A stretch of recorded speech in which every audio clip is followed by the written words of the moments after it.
এবার জান্নাতি আর জাহান্নামী দেখা হলো, কথাবার্তাও হবে। এখন ওই জাহান্নামে বন্ধুদেরকে দেখে জান্নাতীদের মনে জানার বড় ইচ্ছা, কোন কারণে তারা জাহান্নামী হলো। আল্লাহ তাআলা কথার ব্যবস্থা করে দিবে। আল্লাহ তাআলা বলেন, জান্নাতীরা জাহান্নামীদেরকে জিজ্ঞাসা করবে, মা সালাকাকুম ফি সাকার, কোন কারণে তোমরা সাকারের অধিবাসী হইলা, জাহান্নামী হইলা। এইবার জাহান্নামীরা তাদের জাহান্নামে যাওয়ার কয়েকটা কারণ বর্ণনা করবে। এর মধ্যে 1 নম্বর কারণ তারা বলবে, ক্বালু লাম নাকু মিনাল মুসাল্লিন। জাহান্নামীরা বলবে, আমরা জাহান্নামে আসার 1 নম্বর কারণ হলো আমরা মুসল্লি ছিলাম না, আমরা নামাজি ছিলাম না, আমরা নামাজ পড়তাম না। কাফের যে সে তো মুসল্লি নয়, সে তো বেঈমান, সে তো নামাজ পড়বেই না, চিরস্থায়ী জাহান্নামী। কিন্তু যে ইমানদার, সে যদি নামাজ না পড়ে, হয়তো তাকে ক্ষণস্থায়ী কিংবা দীর্ঘস্থায়ী জাহান্নামে থাকা লাগবে। এজন্য জাহান্নাম থেকে বাঁচতে হলে, জান্নাতে যেতে হলে 1 নাম্বার যেটা দরকার সেটা হলো মুসল্লি হতে হবে। কি হইতে হবে জোরে কোন? মুসল্লি। মুসল্লিকে শুক্রবারের দিন শুধু যায় হাজিরা দেয় এই মুসল্লি না। যেই মহল্লায় জুমার দিন 6 তলা মসজিদ ভরে, রাস্তায় আরো 6 তলার মানুষ নামাজ পড়ে। শহরে দেখেন না? আমার মনে হয় মসজিদে যেই পরিমাণ মানুষ জুমা পড়ে, রাস্তায় ফাঁকা জায়গায় তার চাইতে বেশি মানুষ জুমার নামাজ আদায় করে। ওই মহল্লার মসজিদ জুমার দিন মসজিদ ভরে, আরো 1 মসজিদের মুসল্লি বাইরে নামাজ পড়ে। ওই মহল্লায় জুমার দিন আসরের নামাজে 6 তলা বহুদূর, নিচের 6 কাতারও ভরে না। তার মানে কি হলো? এত মানুষ জুমার দিন নামাজ পড়লো, আর মূল মুসল্লি কয়জন হিসাব করলে দেখা যাবে শতকরা 5-6 জন 5 ওয়াক্ত নামাজ পড়ে। এর চেয়ে কমও হতে পারে। অথচ এই নামাজ এটা জাহান্নাম থেকে বাঁচার, জান্নাতে যাওয়ার, হিসাব সহজ হওয়ার প্রথম কারণ। রাসূল আকরাম সাল্লাল্লাহু আলাইহি ওয়াসাল্লাম বলেন, কিয়ামতের দিন সর্বপ্রথম নামাজের হিসাব হবে। আর এক বর্ণনায় নবীজি বলেন, যার প্রথম হিসাব সহজ হয়ে যাবে, তার বাকি হিসাবগুলো আল্লাহ তাআলা সহজ করে দিবে। যার নামাজের হিসাব ঠিক, বাকিগুলো যদি একটু ত্রুটি বিচ্যুতি থাকেও আমলে, কিন্তু শিরিক করে নাই, বলে নামাজ যেহেতু ঠিক, মূল ইবাদত যেহেতু ঠিক, বুজুর্গানে দিন বলেন বাকিগুলো যদি ত্রুটি বিচ্যুতি হয়ও, আল্লাহ তাআলা জেনেও না জানার, দেখেও না দেখার ভান করে বান্দারে মাফ করে দিবে। সুবহানাল্লাহ। তাহলে 1 নাম্বার আমাদের মুসল্লি হতে হবে জাহান্নাম থেকে বাঁচতে হলে। কি হতে হবে জোরে বলেন? 2 নাম্বার তারা বলবে, ওয়ালাম নাকুনু তুইমুল মিসকিন, আমরা মিসকিনদের খানা খাওয়াইতাম না, সেজন্য আমরা মিসকিনদের খানা খাওয়াবো। বিশেষ করে রোজার মাস খেয়াল রাখবো, আশেপাশে যদি কোনো অভাবী দরিদ্র থাকে, রোজার মাস তার জন্য যেন রোজা রাখা, তারাবি আদায় করা যেন সহজ হয়, এজন্য আমি তাকে কিছু খাবারের ব্যবস্থা করে দিব। রোজার মাস আমি রোজাদারকে ইফতার করাবো, একটা খেজুর দিয়ে হলেও, 1 গ্লাস পানি দিয়ে হলেও। নবীজি বলেন, রোজাদারকে কেউ যদি ইফতার করায়, ইফতার করানোর কারণে ওই ইফতার করানেওয়ালা রোজাদারের সমপরিমাণ সওয়াবের মালিক হয়ে যায়। আর অসহায় দরিদ্র মানুষ মিসকিন যদি হয়, তাদেরকে খানা খাওয়াবো, কারণ তাদের খানা খাওয়া প্রয়োজন। মিসকিন অসহায়কে যদি খানা খাওয়ানো হয়, খানা খাওয়ানোর সওয়াব হবে, সাথে সাথে তার প্রয়োজন মেটানোর সওয়াব হবে।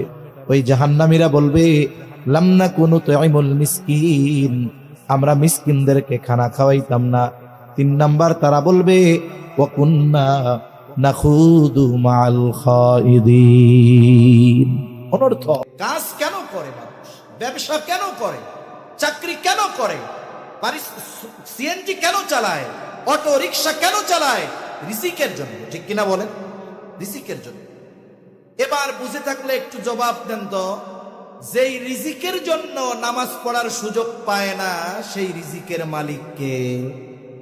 আরো জোরে বলেন না কে? তাহলে দুনিয়ার মানুষ আমরা রিজিক অন্বেষণের ব্যস্ততায় রাজ্জাকের হুকুম মানতে পারি না, অথচ যেই রিজিক অন্বেষণ করি সেই রিজিকের মালিক রাজ্জাক কে? আল্লাহ। তাহলে কি বুঝলাম বলেন তো?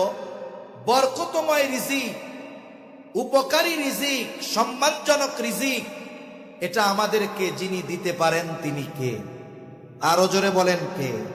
তাহলে রাজ্জাকের নাফরমানি করে উত্তম রিজিক পাওয়া যাবে, এটা সম্ভব না অসম্ভব? নিঃসন্দেহে অসম্ভব। রাজ্জাকের গোলামির মাধ্যমেই পরিপূর্ণ উত্তম রিজিক লাভ করা সম্ভব, কারণ এই নামাজের মাধ্যমে বান্দা রাজ্জাকের কাছ থেকে উত্তম রিজিক লাভ করতে পারে। আর এই নামাজ এমন এক ইবাদত, কিয়ামতের দিন সর্বপ্রথম এই নামাজের হিসাব নেওয়া হবে। নবীজি সাল্লাল্লাহু আলাইহি ওয়াসাল্লাম বলেন, আউয়ালু মা ইউহাসাবু বিহিল আবদু ইয়াউমাল কিয়ামাতিস সালাহ। কিয়ামতের দিন সর্বপ্রথম নামাজের হিসাব নেওয়া হবে। এক বর্ণনার মধ্যে আসছে, যার নামাজের হিসাব সঠিক হয়ে যাবে তার জন্য বাকি বিষয়ের হিসাবগুলোকে যিনি সহজ করবেন তিনি কে? নামাজ যদি ঠিক হয়ে যায় তাহলে বাকি অনেক বিষয় আল্লাহ তাআলা দেখেও না দেখার ভান করে বান্দাকে মাফ করে দিবে। কিয়ামতের দিন ঈমান তো ঠিক আছে, হিসাবের মধ্যে, আমলের হিসাবগুলোর মধ্যে সবচাইতে গুরুত্বপূর্ণ হিসাব হলো নামাজ। বলে নামাজের হিসাব যার ঠিক হবে, বাকি বিষয়গুলোর মধ্যে যদি ত্রুটি বিচ্যুতিও থাকে আল্লাহ তাআলা হিসাব সহজ করে দেখেও না দেখার ভান করে বান্দাকে মাফ করে দিবে। এজন্য নামাজের ব্যাপারে আমাদের সর্বোচ্চ যত্নশীল হওয়া দরকার। তাহলে রিজিক অন্বেষণ করতে গিয়ে নামাজ বাদ দেয়, এরা হলো বোকা। কারণ যারা মুসল্লি হয়, যারা নামাজি হয়, তাদের রিজিকের জিম্মাদারি যিনি নেন তিনি কে? আরো জবান খুলে বলেন কে? আল্লাহ তাআলা বলেন, ওয়া'মুর আহলাকা বিস-সালাতি ওয়াসতাবির আলাইহা লা নাসআলুকা রিজকা নাহনু নারযুকুকা ওয়াল আকিবাতু লিত-তাকওয়া। আল্লাহ রাব্বুল আলামিন বলেন, ওয়া'মুর আহলাকা বিস-সালাতি ওয়াসতাবির আলাইহা, তুমি তোমার অধীনস্থদেরকে নামাজের আদেশ দাও এবং তুমিও তার উপরে অটল অবিচল থাকো। তার মানে নিজে মুসল্লি হও, ঘরের মানুষদেরকেও মুসল্লি বানাও।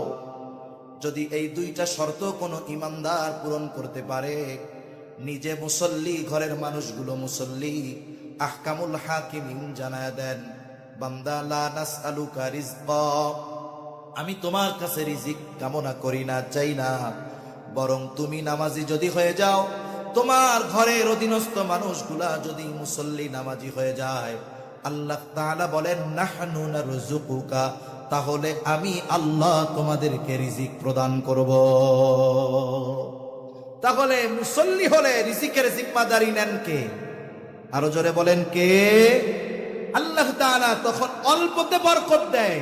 আর যদি মুসল্লি না হয়, অনেক হতে পারে কিন্তু বরকত শূন্য হয়ে যায়। তাহলে এক নাম্বার, জাহান্নামীরা জাহান্নামে যাওয়ার কারণ, তারা বলবে লাম নাকু মিনাল মুসাল্লিন, আমরা মুসল্লি ছিলাম না, এই কারণে জাহান্নামী। এখন কর আমরা কি হব? জোরে বলেন, আরো জোরে বলেন, কি হব? মুসল্লি। বাৎসরিক, সাপ্তাহিক, সিজনাল নাকি 5 ওয়াক্ত? যত ব্যস্ততা থাকুক না কেন 5 ওয়াক্ত নামাজ আমরা কখনো ছেড়ে দিব না। তাহলে আল্লাহ তাআলা আসমানের রিজিকের দরজা, বরকতের দরজা আমাদের জন্য খুলে দিবে ইনশাআল্লাহ। রাসূলুল্লাহ সাল্লাল্লাহু আলাইহি ওয়াসাল্লাম বলেন, যেই মুসলমান অপর মুসলমান ভাইয়ের প্রয়োজন মিটায়া দিবে, কোন প্রয়োজন মিটাবে, নবীজি বলেন আল্লাহ তাআলা ওই ব্যক্তির দুনিয়া আখিরাতের প্রয়োজনগুলো মিটায়া দিবে। তাহলে একজন মিসকিনকে যদি খানা খাওয়ানো হয়, তাহলে দ্বিগুণ সওয়াব, 2 ধরনের সওয়াব, খানা খাওয়ানোর সওয়াব, প্রয়োজন মেটানোর সওয়াব, সাথে সাথে আল্লাহর পক্ষ থেকে দুনিয়া আখিরাতের প্রয়োজন মিটানো যেই ফ্যাসিলিটি সেটাও লাভ করা যায়। সুবহানাল্লাহ। এখন যদি কোনো মিসকিন, অসহায়, দরিদ্র আমার আপনার প্রতিবেশী হয়, তাহলে এই ধরনের মানুষকে খানা খাওয়ানো শুধু ফজিলতের আমল এমনটা নয়, বরং প্রতিবেশী যদি অভুক্ত থাকে, প্রতিবেশী যদি মিসকিন হয়, অসহায় হয়, তাহলে ওই অভুক্ত প্রতিবেশীকে খানা খাওয়ানো ঈমানি দায়িত্ব। কারণ রাসূলুল্লাহ সাল্লাল্লাহু আলাইহি ওয়াসাল্লাম বলেন, ওই ব্যক্তি মুমিন নয় যে নিজে পেট ভরে খায় আর তার প্রতিবেশী অভুক্ত থাকে।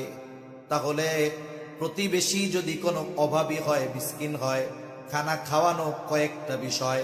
একটা হলো তাকে খানা খাওয়ানোর সওয়াব, 2 নাম্বার তার প্রয়োজন মেটানোর সওয়াব, 3 নাম্বার এটা ঈমানের দাবি, 4 নাম্বার প্রতিবেশী হিসাবে সে যে হক পাওনা ছিল, এই প্রতিবেশী অভাবীকে খানা খাওয়ানোর মাধ্যমে তার সাথে সেই হক আদায় করা হয়, সদাচরণের সওয়াব তার আমলনামায় যোগ হয়ে যায়। এজন্য জাহান্নামীরা বলবে, জাহান্নামে আসার আরেক কারণ মিসকিনদের খানা খাওয়াইতাম না। আমরা অসহায়, দরিদ্র প্রতিবেশী যদি কেউ থাকে, খানা খাওয়াবো কারণ ইনশাআল্লাহ। আল্লাহ যেহেতু সময় দিয়েছে, সময়গুলোকে আল্লাহর রাস্তায় কাজে লাগান। এই কথা যখন আপনি তাকে বলবেন, দেখবেন সে গলা উঁচু করে বলবে, বাবুরে আমার এত বেশি ব্যস্ততা, এত ব্যস্ততা মনে হয় ডক্টর ইউনূসেরও না। যখন আপনি তার সময়কে দিনের কাজে ব্যয় করতে বলবেন, তখন তার মতো বিজি লোক আর দুনিয়ায় পাওয়া যাবে না। অথচ সময় কাটায় কোথায়? চায়ের দোকান। অথচ মানুষ, আমরা যদি বুঝতে পারতাম আল্লাহর দেওয়া যত দামি দামি নেয়ামত আছে, সবচাইতে দামি নেয়ামত গুলার মধ্যে অন্যতম দামি নেয়ামত হলো এই হায়াত, এই সময়। অথচ এই সময়গুলো আমরা অহেতুক কাটায় দিই। সময়গুলোকে বেহুদা যদি কেউ অতিবাহিত করে, গুনার মাধ্যমে অতিবাহিত করে, বলে সময়ের বরকত আল্লাহ উঠিয়ে নিয়ে যায়। আর যদি সময়গুলোকে নেক কাজের মধ্যে অতিবাহিত করা হয়, ওই সময়কে আল্লাহ তাআলা বরকত দিয়ে ভরপুর করে দেয়। দুনিয়া থেকে যখন কোনো মানুষ পরকালের পথিক হয়, দেহ থেকে রূহটা বিচ্ছিন্ন হয়ে যায়। যেই মানুষগুলো দুনিয়ার হায়াত এইরকম অহেতুক ভাবে নষ্ট করেছে, অহেতুক মজলিসের মধ্যে সময় অতিবাহিত করেছে, ওই মানুষগুলো ইন্তেকালের সাথে সাথে এই সময়ের মূল্যগুলো বুঝতে পারে ঠিক, কিন্তু তখন তাদের আর কোনো কিছু করার থাকে না। মানুষ মারা যাওয়ার পরে কথা বলে, কিন্তু দুনিয়ার কোনো মানুষ শুনতে পারে না। রাসূলুল্লাহ সাল্লাল্লাহু আলাইহি ওয়াসাল্লাম বলেন, মৃত ব্যক্তির কথার আওয়াজ যদি দুনিয়ার মানুষ শুনতে পাইতো, তাহলে তারা দাফন কাফন বাদ দিয়া দিত ভয়ে। যেই মানুষগুলো দুনিয়ায় আল্লাহ সম্পদ দিয়েছে, দান সাদকা করে নাই, সম্পদ ছিল, সময় ছিল, নেক কাজ করে নাই, ওই মানুষগুলো মরার পরে হায়াতের মূল্য বুঝতে পারে। তখন সে বুঝতে পারে চায়ের দোকানে অহেতুক আড্ডায় কি দামি সম্পদ তারা নষ্ট করেছে। তখন সেই মানুষগুলো বুঝতে পারে, ওই সময়ের মূল্য অনুধাবন করে আল্লাহ তাআলার কাছে ফরিয়াদ করে, বলে রব্বানা, আল্লাহ তাআলার কাছে ফরিয়াদ করে বলে, ও রব, আমাদেরকে একটু সামান্য সময়ের জন্য অবকাশ দেন। আর আল্লাহ তাআলা এর আগেই সতর্ক করে দিয়ে বলেন, তোমাদেরকে যেই রিজিক দেওয়া হয়েছে, তোমাদেরকে যেই রিজিক দেওয়া হয়েছে মৃত্যু আসার পূর্বে, এর থেকে তোমরা সাদকা করো, দান করো, ব্যয় করো। এর দ্বারা উদ্দেশ্য তোমরা ভালো কাজ করো, নেক আমল করো মৃত্যু আসার আগে। কিন্তু যখন মৃত্যু চলে আসে, ওই ব্যক্তি তখন আল্লাহর কাছে ফরিয়াদ করে বলে, ফায়াকুলা রব্বি লাউলা আখখারতানি ইলা আজালিন করিব, ও আমার রব, আমাকে যদি কিছু সময়ের জন্য অবকাশ দেওয়া হতো, আবার যদি একটু দুনিয়ায় যাইতে দিতেন। বলেন তো, যত আবেগ নিয়ে বলুক না কেন, একটা সেকেন্ডের জন্য পুনরায় দুনিয়ায় আসার সুযোগ আছে নাকি? সে বলবে রব, ফায়াকুলা রব্বি লাউলা আখখারতানি ইলা আজালিন করিব ফাআসাদদাকা ওয়া আকুম মিনাস সালিহিন। ও রব, আপনি যেই সম্পদ দিয়েছিলেন তা থেকে দান সাদকা করতাম, আর এত বেশি নেক আমল করতাম, যে আমি সৎ কর্মশীলদের অন্তর্ভুক্ত হয়ে যাইতাম। এই ব্যক্তি মৃত্যুর পর হায়াত বা সময়ের মূল্য বুঝতে পেরেছে ঠিক, কিন্তু কিছুই করার নাই। এই আফসোস যেন আমার আপনার মৃত্যুর পরে করা না লাগে। 4 নম্বর কথা শেষ। 4 নম্বর, জাহান্নামীরা বলবে আমরা কিয়ামতের দিবসের ব্যাপারে কিয়ামতের দিবসকে মিথ্যা প্রতিপন্ন করেছিলাম। ওয়া কুন্না নাখুদু মাআল খাইদিন ওয়া কুন্না নুকাযযিবু বিয়াউমিদ্দিন। কোন ব্যক্তি যদি কিয়ামতকে পরিপূর্ণ অস্বীকার করে সে বেঈমান, তার স্থান চিরস্থায়ী জাহান্নাম। কিন্তু কোন ব্যক্তি যদি কিয়ামতের প্রতি উদাসীনতা প্রদর্শন করে তারও হয়তো দীর্ঘকাল জাহান্নামে থাকা লাগবে। এইবার তারা বলবে আমরা কিয়ামতের ব্যাপারে অবিশ্বাসী ছিলাম, এইভাবেই চলছে দুনিয়া। মুসল্লি হই নাই, ইয়াতিম মিসকিন অসহায়দেরকে খানা খাওয়াই নাই, অহেতুক বিতর্কের মজলিসে গিয়া নিজেরাও অহেতুক মজলিসে বিতর্কে লিপ্ত হয়েছি। কিয়ামতের ব্যাপারে উদাসীন ছিলাম, অবিশ্বাসী ছিলাম, অথচ ওই যে ডান হাতে যে আমলনামা পেয়েছিল, আমলনামা পাওয়ার কারণ হিসাবে সে বলেছিল ইন্নী যানানতু আন্নী মুলাকিন হিসাবিয়া। আমি এই ব্যাপারে দৃঢ় ধারণা পোষণ করতাম যে কিয়ামতের দিন আমার দুনিয়ার কর্মের হিসাব আল্লাহর সামনে দেওয়া লাগবে। তাদের মনের মধ্যে চিন্তা, কিরে দুনিয়ার এত পরিচিত জন, আপন জন, বন্ধু বান্ধব কাউরেই তো জান্নাতে দেখি না, অনেককেই তো দেখি না। আল্লাহ তাআলা দেখার ব্যবস্থা করবে। এইবার জান্নাতে থাকা অবস্থায় জাহান্নামীদের দেখতে পাবে। সে দেখবে তার অনেক পরিচিত জন, আপন জন, বন্ধু বান্ধব জাহান্নামের শাস্তি ভোগ করতেছে। এই দৃশ্যটা দেখবার পর সে আল্লাহ তাআলার কাছে কৃতজ্ঞতার মাত্রা বাড়ায়া দিবে, বলবে আল্লাহ আপনি যদি আমার প্রতি দয়া না করতেন হয়তো আমাকেও তার সাথে জাহান্নামে থাকা লাগতো। এই দৃশ্য দেখবার পর জান্নাতি আল্লাহর প্রতি কৃতজ্ঞতার মাত্রা বাড়ায়া দিবে। এবার জাহান্নামী জান্নাতীকে দেখবে, তাকায়া দেখবে তার ক্লাসমেট, তার বন্ধু, তার প্রতিবেশী, তার সহকর্মী জান্নাতের নাজ নেয়ামত ভোগ করতেছে। কিন্তু আহারে ওই মানুষগুলোর সাথে দুনিয়ায় সে চলতো, আজকে সে জাহান্নামের শাস্তি ভোগ করে আর তারা জান্নাতের নেয়ামত ভোগ করে। এই দৃশ্যটা দেখবার পর ওই জাহান্নামীর মধ্যে আফসোস কাজ করবে, আফসোস। এই আফসোসটা তার শাস্তির মাত্রাটা তাকে বেশি অনুভব করাবে। মৃত্যু পরবর্তীকালীন একটা জগৎ আছে, আমাদের ভাষায় আমরা বলি কবর জগৎ, হাদিসের ভাষায় আলমে বরজাখ বলে। ওই জগৎ লম্বা একটা সময় ইন্তেকাল করে তথা দুনিয়া থেকে স্থানান্তরিত হয়ে ওই জগতে থাকা লাগে। আলমে বরজখে সকলকে থাকতে হবে দীর্ঘকাল, তবে অনন্তকাল নয়, দীর্ঘকাল ওই জগতে আমাদের সবার থাকা লাগবে। হাদিসের মধ্যে আসছে যেই ব্যক্তি সর্বশেষ দুনিয়া থেকে ইন্তেকাল করবে ওই ব্যক্তিও কমপক্ষে 40,000 বছর আলমে বরজখে থাকবে। হাসরের ময়দানে সে কাউকে চিনবে না, কাউকে পরিচয় দিবে না, কিন্তু জান্নাতে যাওয়ার পর সে সবাইকে খুঁজতে থাকবে, কোথায় আমার বন্ধু, কোথায় আমার আত্মীয় স্বজন। জান্নাতে যাওয়ার পর জান্নাতি তার দুনিয়ায় পরিচিত সব মানুষগুলো জান্নাতে খুঁজতে থাকবে। পৃথিবীর সব প্রসিদ্ধ তাফসীরের মধ্যে আসছে যে আল্লাহ তাআলা জান্নাতি আর জাহান্নামীদের মধ্যে কথা ও দেখার ব্যবস্থা করে দিবেন তাদের স্ব স্থানে অবস্থানরত অবস্থায়। যে জান্নাতীকে দেখার জন্য জাহান্নামীর জান্নাতে যাওয়া লাগবে না, জাহান্নামীকে দেখার জন্য জান্নাতীর জাহান্নামে যাওয়া লাগবে না, নিজ নিজ জায়গা থেকেই তারা দেখতে পাবে সুস্পষ্টভাবে। তাদের মনের মধ্যে চিন্তা, কিরে দুনিয়ার এত পরিচিত জন, আপন জন, বন্ধু বান্ধব কাউরেই তো জান্নাতে দেখি না, অনেককেই তো দেখি না। আল্লাহ তাআলা দেখার ব্যবস্থা করবে।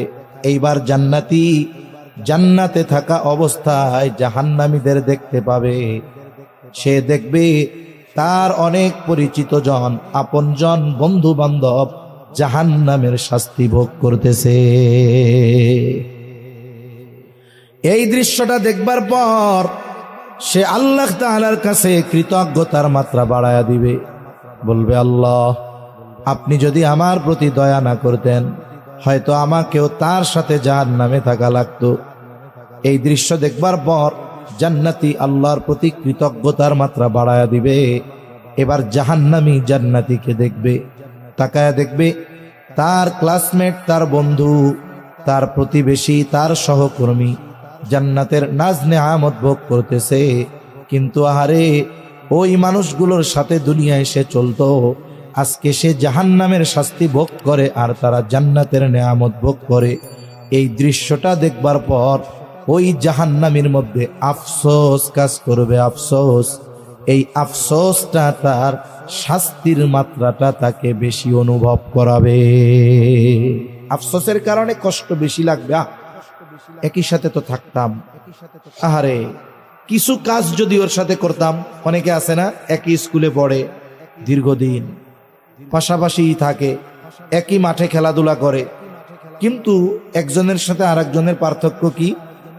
ওই বন্ধু নামাজের সময় হলে নামাজে যায়, ওই বন্ধু বাজে কোনো কাজে যায় না, খেলাধুলা করে কিন্তু একসাথে, কিন্তু সে গুনার কাজ করে না, নামাজ কালাম পড়ে। এইরকম কিছু ভালো কাজ দুজনের মধ্যে পার্থক্য করে দিয়েছে। ওই জাহান্নামী কিয়ামতের দিন আফসোস করবে, ওই বন্ধুর সাথেই তো বছরের পর বছর ছিলাম, আমারে নামাজের জন্য বলতো, আমাকে গুনার থেকে ফিরতে বলতো, আরে আমি যদি ওই দিন ওর সাথে নামাজে যাইতাম, আমি যদি ওই দিন ওর কথায় গুনার কাজটা ছেড়ে দিতাম, তাহলে আজকে আমিও ওর সাথে জান্নাতে থাকতে পারতাম। এই যে কেন করলাম না, এই আফসোস তাকে শাস্তির মাত্রাটা আরো বেশি অনুভব করাবে, কষ্ট বেশি লাগবে ওই আফসোসের কারণে। এবার দুনিয়াতে কোনো মানুষকে জান্নাতে নিতে পারে না, কেউ কাউকে জাহান্নামে নিতে পারে না। কারণ এই দুনিয়াতে আল্লাহ তাআলা হেদায়েতের ক্ষমতা কাউকে দেন নাই। হেদায়েতের ক্ষমতা, হেদায়েতের মালিক একমাত্র যিনি, তিনি কে? জলিলুল কদর পয়গম্বর হযরত নূহ আলাইহিস সালাম 950 বছর হায়াত পেয়েছেন। 950 বছর দীর্ঘকাল উম্মতের মাঝে তিনি দাওয়াত দিয়েছেন। অল্প কিছু মানুষ ঈমান এনেছে, অল্প মানুষ। নূহ আলাইহিস সালাতু ওয়াস সালাম উম্মতের ব্যাপারে আল্লাহ তাআলার কাছে অভিযোগ করেছেন, দোয়া করেছেন, ক্বালা নূহুর রাব্বি লা তাযার আলাল আরদি মিনাল কাফিরিনা দাইয়ারা। আল্লাহ তাআলার কাছে নূহ আলাইহিস সালাম দোয়া করেছেন, ও রব, জমিনে অবস্থানকারী একটা কাফেরকেও আপনি ছেড়ে দিবেন না। নূহ আলাইহিস সালামের দোয়া কবুল হয়ে গেছে। আল্লাহ তাআলা জানাইলেন, ও পয়গম্বর নূহ, আপনি একটা নৌকা বানান, বিশাল নৌকা বানান, যার মধ্যে যারা ঈমান এনেছে তারা যেন আরোহণ করতে পারে। আল্লাহ তাআলার আদেশে নূহ আলাইহিস সালাম শুকনা জায়গায় বিশাল এক নৌকা বানালেন। আল্লাহ তাআলা জানায়া দিলেন, ও পয়গম্বর, নির্দিষ্ট সময় পর একটা মহাপ্লাবন হবে, গোটা পৃথিবী প্লাবিত হয়ে যাবে। আমি আল্লাহ যখন আপনাকে নির্দেশ দিব, যারা ঈমান এনেছে আপনি তাদেরকে নিয়ে নৌকায় চড়বেন। আল্লাহ তাআলা জানায়া দিলেন যে মহাপ্লাবনের সূচনা হয়ে গেছে। নূহ আলাইহিস সালাম ঈমান যারা এনেছে তাদের নিয়ে নৌকায় চড়লেন। নূহ আলাইহিস সালামের একজন সন্তান, বারবার তাকে তিনি ঈমান আনার কথা বলছেন, সন্তান ঈমান আনে না। যখন পানি বাড়তেছে, সময়ের সাথে সাথে পানি বাড়তেছে, তাফসীরের মধ্যে আসছে শুধু নদীর পানি বেড়েছে এমনটা নয়, জমিন ফেটে পানি উদ্গীরিত হচ্ছে, টকবক করে সময়ের সাথে সাথে পানি বাড়তেছে। নূহ আলাইহিস সালাম ওই সময় সন্তানকে বললেন, ও সন্তান, ঈমান আনো, নৌকায় চড়ো। নূহ আলাইহিস সালামের সন্তান বলে, না বাবা না, আমি ওই উঁচু পাহাড়ের একেবারে চূড়ায় চলে যাব, এই প্লাবনের পানি আমাকে স্পর্শ করতে পারবে না। আল্লাহ রাব্বুল আলামিন এমন এক প্লাবন দিয়েছেন, মুফাসসিরিনে কেরাম বলেন গোটা পৃথিবীতে 1 ইঞ্চি জায়গাও শুকনা ছিল না। নূহ আলাইহিস সালামের সন্তান ঈমান আনে নাই, কিন্তু বলেন তো সন্তানকে দ্বীনের উপরে আনার জন্য নূহ আলাইহিস সালামের চেষ্টায় কোনো কমতি ছিল নাকি? আল্লাহ তাআলা কিয়ামতের দিন নূহ আলাইহিস সালামকে জিজ্ঞাসা করবে না, ও পয়গম্বর 950 বছর হায়াত আমি আল্লাহ আপনাকে দিয়েছি, কেন আপনার সন্তান ঈমান আনলো না? জবাব দেন, জিজ্ঞাসা করবে না কেন? বলে নূহ আলাইহিস সালাম সন্তানকে দ্বীনের উপরে আনার ক্ষেত্রে চেষ্টায় কোনো কমতি করেন নাই, ওনার চেষ্টায় কোনো ত্রুটি নাই। তবে হেদায়েতের মালিক তো তিনি নয়, হেদায়েতের মালিক যিনি তিনি কে? আল্লাহ তাআলা ঈমানদারদেরকে বলেন, হে ঈমানদারেরা নিজে জাহান্নাম থেকে বাঁচো। তাহলে ঈমানদার নিজেকে জাহান্নাম থেকে বাঁচাবে, এই আদেশটা কার? এই জন্য ঈমানদার নিজেকে জাহান্নাম থেকে বাঁচাবে, এটা আল্লাহর আদেশ। এই আদেশ তার উপরে ফরজ। 2 নম্বর আদেশ, তুমি একা শুধু জাহান্নাম থেকে বাঁচলে হবে না, ওয়া আহলিকুম, তোমার অধীনস্থদেরকেও জাহান্নাম থেকে বাঁচাও। নিজে জাহান্নাম থেকে বাঁচা যেমন ফরজ, অধীনস্থদেরকেও জাহান্নাম থেকে বাঁচানো ফরজ। কারণ এই 2টি বিষয়ের আদেশ যিনি দিয়েছেন তিনি কে? একজন মুমিন নিজেকে জাহান্নাম থেকে বাঁচাবে, দ্বারা উদ্দেশ্য কি?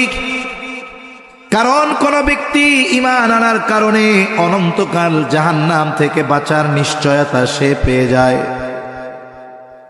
মুসলিম শরীফের মধ্যে আসছে, নবীজি সাল্লাল্লাহু আলাইহি ওয়াসাল্লাম বলেন, কারো অন্তরের মধ্যে যদি যাররা পরিমাণ কল্যাণ থাকে, মুহাদ্দিসিনে কেরাম বলেন এখানে কল্যাণ দ্বারা উদ্দেশ্য হলো ঈমান। কারো অন্তরের মধ্যে যদি যাররা পরিমাণ ঈমান থাকে, ওই ব্যক্তি যদি ওই যাররা পরিমাণ ঈমান সহকারে দুনিয়া থেকে বিদায় নেয়, হয়তো এই দুনিয়ায় সে পাপাচারে লিপ্ত ছিল, অবাধ্যতায় লিপ্ত ছিল, কিন্তু যাররা পরিমাণ ঈমান নিয়ে মরেছে, আল্লাহর সাথে শিরিক করে নাই। আশা করা যায় আল্লাহ তাআলা যদি তার পাপের কারণে তাকে ক্ষণস্থায়ী কিংবা দীর্ঘস্থায়ী শাস্তিও দেন, তবে ওই যাররা পরিমাণ ঈমানের কারণে আল্লাহ তাআলা একটা সময় তাকে জাহান্নাম থেকে নাজাত দিয়ে জান্নাতের মালিক বানায়া দিবে। তাহলে একজন মানুষ ঈমান আনার মাধ্যমে অনন্তকাল জাহান্নাম থেকে বাঁচার নিশ্চয়তা পেয়ে যায়। আল্লাহ তাআলা কেমন যেন বলেন, ও আমার গোলাম, ঈমান আনার মাধ্যমে অনন্তকাল জাহান্নাম থেকে বাঁচলা, এইবার যেন ক্ষণস্থায়ী বা দীর্ঘস্থায়ী সময়ের জন্য জাহান্নামে না যাওয়া লাগে। এই জন্য আমি আল্লাহ তাআলার হুকুম আহকামগুলো মেনে চলো, আদেশ নিষেধ অনুযায়ী জীবনটা চালাও। তার মানে ঈমানদার নিজেকে জাহান্নাম থেকে বাঁচাও, এর দ্বারা উদ্দেশ্য হলো তুমি আল্লাহ তাআলার হুকুম আহকাম আদেশ নিষেধ মান্য করে চলার মাধ্যমে নিজেকে ক্ষণস্থায়ী জাহান্নামের শাস্তি থেকে বাঁচাও। 2 নম্বর আদেশ, তুমি একা বাঁচলে হবে না, ওয়া আহলিকুম, তোমার অধীনস্থদেরকেও জাহান্নামের আগুন থেকে বাঁচাও। এখন যদি কোনো অভিভাবক চিন্তা করে আমি নামাজ পড়ার মাধ্যমে, রোজা রাখার মাধ্যমে নিজেকে জাহান্নাম থেকে বাঁচাবো, কিন্তু আমার ছেলেটা তো নামাজ পড়ে না, এখন থেকে আমার ছেলের নামাজগুলো আমি পড়ে দিব। বলেন তো, সন্তানের নামাজ যদি বাবা পড়ে দেয়, সন্তানেরটা আদায় হবে নাকি? সন্তানের রোজা যদি বাবা মা রেখে দেয়, সন্তানেরটা আদায় হবে নাকি? তার মানে আমি আপনি যেই কাজ করা বা বিরত থাকার মাধ্যমে নিজেকে জাহান্নাম থেকে বাঁচাবো, ওই কাজগুলো করা বা কাজগুলো থেকে বিরত রাখা আমার আপনার অধীনস্থদের ব্যাপারেও ওই ব্যবস্থাপনা গ্রহণের নির্দেশ আল্লাহ তাআলা দিয়েছে। একটা হাদিসের অংশ পাঠ করেছি আপনাদের সামনে। নবীজি সাল্লাল্লাহু আলাইহি ওয়াসাল্লাম বলেন, কুল্লুকুম রাঈনা ওয়া কুল্লুকুম মাসউলুনা আন রাঈয়াতিহি। নবীজি বলেন, তোমরা প্রত্যেকেই দায়িত্বশীল, প্রত্যেককে তার দায়িত্বের ব্যাপারে জিজ্ঞাসা করা হবে। সন্তানের ব্যাপারে পিতাকে জিজ্ঞাসা করা হবে। আল্লাহ তাআলা কিয়ামতের দিন জিজ্ঞাসা করবে না, তুমি তোমার সন্তানরে কি খাওয়াইছো, কি পড়িয়েছো, তাকে কোন স্কুলে পড়াইছো, এইগুলো কিছু আল্লাহ জিজ্ঞাসা করবে না। বরং সন্তানকে দিন শিখাইলাম কিনা, দিন শিখিয়েছি কিনা, আল্লাহর পরিচয় শিখাইছি কিনা, এই বিষয়গুলোই আমাদের জিজ্ঞাসা করবে কে? এই সন্তানের তারবিয়াত মানে সন্তানকে দিন শেখানো শুরু করতে হবে কখন? জেনারেল ধারণা বলে সন্তান একটু বড় যখন হবে এরপর থেকে তাকে তারবিয়াত দিতে হবে, দিন শেখাতে হবে, আদব আখলাক শেখাতে হবে বড় হবার পর। কিন্তু ইসলাম বলে না না, সন্তান তারবিয়াত এটা চলমান একটা প্রক্রিয়া। এটা সন্তান দুনিয়ায় আসার পরে নয়, বরং সন্তানের তারবিয়াত শুরু হয়ে যায় সন্তান দুনিয়ায় আসার আগ থেকে। এখন আমি আপনি একজন নেককার সন্তান চাই, আপনি একজন সৎ চরিত্রবান সন্তান চাই। যদি সৎ চরিত্রবান নেককার সন্তান চাই, কি দরকার? 1 নম্বর, একজন নেককার মা দরকার। এটা শুধু কোরআন হাদিস বলে এমনটা নয়, বরং আধুনিক রিসার্চ বলে, গবেষণা বলে, প্রত্যেকটা সন্তানের চরিত্রের 90% গঠিত হয় তার মায়ের থেকে। একজন নেককার মা এটা সন্তানের অন্যতম হক। প্রসিদ্ধ ঘটনা, হযরত ওমর রাদিয়াল্লাহু তাআলা আনহুর কাছে এক লোক গিয়ে তার সন্তানের ব্যাপারে অভিযোগ দিয়েছে, খলিফাতুল মুসলিমিন, আমার সন্তান আমার হক আদায় করে না, আপনি একটু তারে বইলা দেন। হযরত ওমর রাদিয়াল্লাহু তাআলা আনহু যুবকটাকে বলে, হে যুবক, তুমি কেন তোমার বাবার হক আদায় করো না? যুবকটা এবার পাল্টা প্রশ্ন করে বলে, খলিফাতুল মুসলিমিন, হক কি শুধু পিতাই সন্তানের কাছে পায়? সন্তান কি পিতার কাছে কোনো হক পায় না? হযরত ওমর রাদিয়াল্লাহু তাআলা আনহু এই যুবকের প্রশ্নের জবাবে কয়েকটি হকের কথা বলেছেন। এর মধ্যে 1 নম্বরে তিনি যেই হকের কথা বলেছেন যে প্রত্যেকটি সন্তানের তার পিতার কাছে প্রথম ও প্রধান হক হলো একজন নেককার মা। একজন নেককার মা এটা সন্তানের অন্যতম হক। এই জন্য ইসলাম বিবাহের ক্ষেত্রে, যেহেতু বিবাহের অন্যতম উদ্দেশ্য হলো নেক সন্তান, এই জন্য যদি নেক সন্তান চাই, নেককার মা দরকার। এজন্যই ইসলাম বিবাহের সময় সকল গুণের মধ্যে দীনদারিত্বকে প্রাধান্য দিতে বলেছে। রাসূল আকরাম সাল্লাল্লাহু আলাইহি ওয়াসাল্লাম বলেন, তুনকাহুল মারআতু লিআরবাঈন, 4টি জিনিস দেখে মেয়েদের বিবাহ করা হয়। 1 নাম্বার, দেখা হয় তার সৌন্দর্য। 2 নাম্বার, দেখা হয় তার সম্পদ। 3 নাম্বার, দেখা হয় তার বংশ। 4 নাম্বার, দেখা হয় তার দীনদারিত্ব। তবে নবীজি সাল্লাল্লাহু আলাইহি ওয়াসাল্লাম দীনদারিত্বের ব্যাপারে বলেন, ফাযফার বিযাতিদ দ্বীন, তোমরা দিনকে প্রাধান্য দাও। বাকি 3টা যদি কমও থাকে, দীনদারিত্বে যদি কোনো কমতি না থাকে, বিবাহ করার জন্য নবীজি সাল্লাল্লাহু আলাইহি ওয়াসাল্লাম বলেছেন, যদি এমনটাও হয় চেহারাটা একটু শ্যামলা, সম্পদও অনেক নাই, বংশ অনেক উচ্চ নয়, কিন্তু দীনদারিত্বের ক্ষেত্রে কোনো কমতি নাই, যদি কেউ বিবাহ করে ফেলে একটু সবর যদি করে, আশা করা যায় ওই মেয়ের গর্ভে আল্লাহ এমন সন্তান দিবে যেই সন্তান ওই পিতা মাতার চক্ষু শীতলকরণের কারণ হয়ে যাবে। বার্ধক্য বয়সের কারণে চেহারা নষ্ট হয়ে যায়। আজকের যিনি ষোড়শী যুবতী, 16, 17, 18 বছর, 20 বছর বয়স, বয়স যখন 55 হবে, 60 হবে, চুল পেকে যাবে, চোখ কোটরে চলে যাবে, চামড়াগুলো ঝুলে যাবে, চেহারার সৌন্দর্য নষ্ট হয়ে যাবে।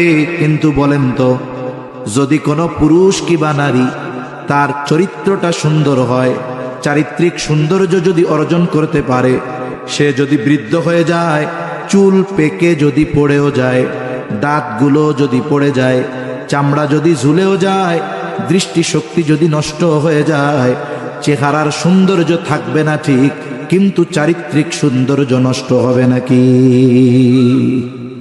বাকি বিষয়ের জন্য আমি আল্লাহর কাছে সুপারিশ করব। আফসোস, আবু তালেবের এইটুকু কথাও নসিবে হয় নাই। আবু তালেব মারা গেল, নবীজির অন্তরে বড় মায়া, অন্তরে বড় কষ্ট। আল্লাহ তাআলা আয়াত নাজিল করে জানায় দেন, ইন্নাকা লা তাহদি মান আহবাবতা ওয়ালাকিন্নাল্লাহা ইয়াহদি মান ইয়াশা। আল্লাহ তাআলা বলেন, আপনি যাকে ভালোবাসেন আপনি তাকে হেদায়েত দিতে পারবেন না। ওয়ালাকিন্নাল্লাহা ইয়াহদি মান ইয়াশা, বরং আল্লাহ যাকে চান তিনি তাকে হেদায়েত দেন। যদি এই দুনিয়াতে আল্লাহ তাআলা একজন ব্যক্তিকে হেদায়েতের ক্ষমতা দিত, তাহলে ওই একজন ব্যক্তি হয়তো হতেন আমার আপনার নবী। আবার যদি আল্লাহ বলতেন, আমার মনে হয় যেটা, আল্লাহ যদি বলতেন, ও পয়গম্বর, একজন ব্যক্তির ব্যাপারে আপনাকে ক্ষমতা দেওয়া হলো যে আপনি তাকে হেদায়েত দিতে পারবেন, তাহলে আমার মনে হয় নবীজি সাল্লাল্লাহু আলাইহি ওয়াসাল্লাম ওনার চাচা আবু তালেবের জন্য এই ক্ষমতাটা প্রয়োগ করত। কিন্তু আফসোস, নবীজি চেষ্টায় কোনো কমতি করেন নাই, চাচারও কিন্তু হেদায়েত নসিব হয় নাই। নবীজি চাচার জীবনের শেষ সময় বারবার বলেছে, ও চাচা আপনি শুধু বলুন লা ইলাহা ইল্লাল্লাহ, আর কিছু বলা লাগবে না। বাকি বিষয়ের জন্য আল্লাহর কাছে আমি আপনার ব্যাপারে সুপারিশ করব। বলুন তো, দুনিয়ার কোনো কাফের যদি ঈমান আনতে চায়, এখন সে কালিমা শুধু বলে লা ইলাহা ইল্লাল্লাহ, কিন্তু মুহাম্মাদুর রাসূলুল্লাহ বলে না, বলুন তো ওই ব্যক্তি ঈমানদার বলে গণ্য হবে নাকি? আমি আপনি আমার আপনার সন্তানের ব্যাপারে এই কাজগুলো কতটুকু করলাম, এটাই আল্লাহ দেখবে।